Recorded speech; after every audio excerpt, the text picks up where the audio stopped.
วันนี้วันที่14เดือน2025แต่มาแอวที่วัดพระธาตุจอมเต้าเวียงเมืองพญากันนี่อันนี้เป็นสร้างเจ้านี่นะปาต้าเนาะนี่เนาะ ปาต้า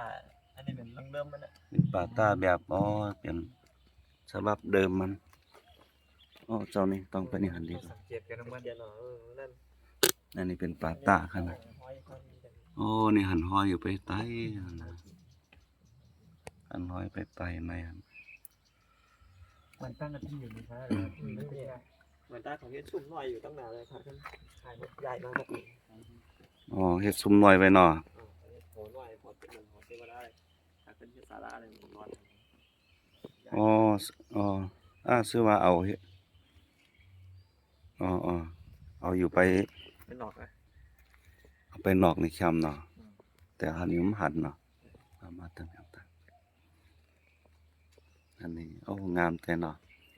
เป็นแบบศิลปะการไก่นี่มือศิลปะเฮ็ดโป่งเฮ็ดตีนั่นใส่ที่ปนโพนะก็ใส่ที่ปนหัวกำนำให้ก็ใส่ที่ปนหัวนะจิ้วใส่พวกใส่ที่พวกพวกพอไหมเจ้าซิตี้มาอยู่นี่4 ปียาวเนาะมาอยู่นี่4 ปียาว4 ปีอันนี้โฮงครัวค่ะเนาะโฮงครัวปอสินธรรมบุญจุ่มว่าปอมานี่กี่ปอกอ่ะ2 ปอไปเหนือนี่ไผนอนจากว่าปอครับว่าปอมันนอนกะนายกำดันเฮ็ดนี่เฮ็ดเฮ็ดเมื่อปีกายนี่ครับ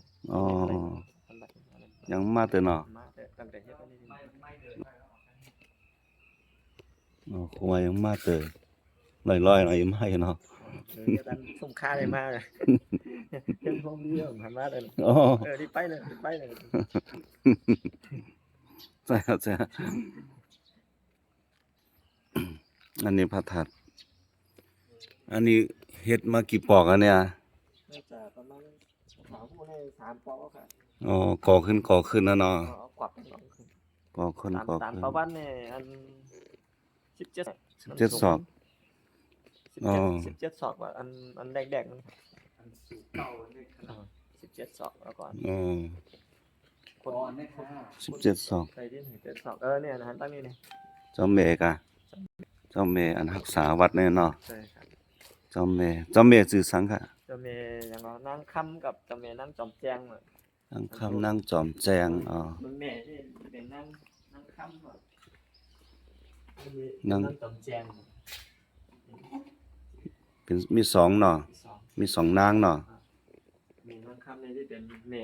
เป็นแม่นางจอมแจ้งนี่ที่เป็นลูกสาวเป็นลูกสาว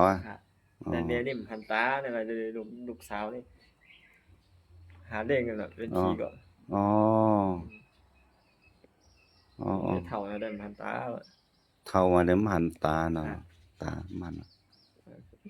สาธุเด้อนางเจ้านางจอมแจงเลี้ยงดูแม่ลิลีนาสาธุเป็นกุศลนำแต่ยานหัดนี่อะไรเลยตอนกีฬาทุกโปเขานอนนี่เอาหวานอันนี้อันซุ่มอาบน้ำนี่เฮ็ดแคมเฮ็ดแบบนี้มันได้ยาเนาะเจ้าเนาะได้หลายมันได้ยาเนาะเจ้าเอาใบไม้มาตายก็เอานะเอาใบไม้มาตะโปะก็เอาขอเดินใจ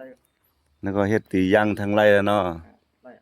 ตีย่างตีกินฟรีรับแขกเลยวิสัยทัศน์แกะแคมวิสัยทัศน์แคมนี่พระพุทธพระสารีบุตร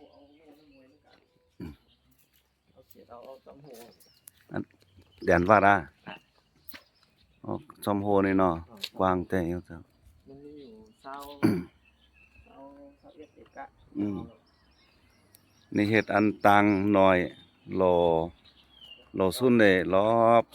2-3เฮ็ดเป็นจันเนาะเจ้าเนาะแล้วก็เฮ็ดศาลาน้อยไว้เป็นหลังเนาะกรรมฐานเวลากรรมฐานก็เป็นกรรมฐานท่องเที่ยวก็ท่องเที่ยวมื้อซื่อน่ะเนาะนี่เนาะวิหาร ในวิหารวัดซึนสิบจาตาลอย โอ้มันวายว่ะ2 ปีแล้วเนี่ยเด็กก็อยู่ปีใหม่ ๆอันนี้เป็นพระวิหาร โลกนั่นแหละมีคนดูแลกันแล้ว อ๋อแล้วมาไหว้พระเจ้าอรังสมาสัตว์เตมิ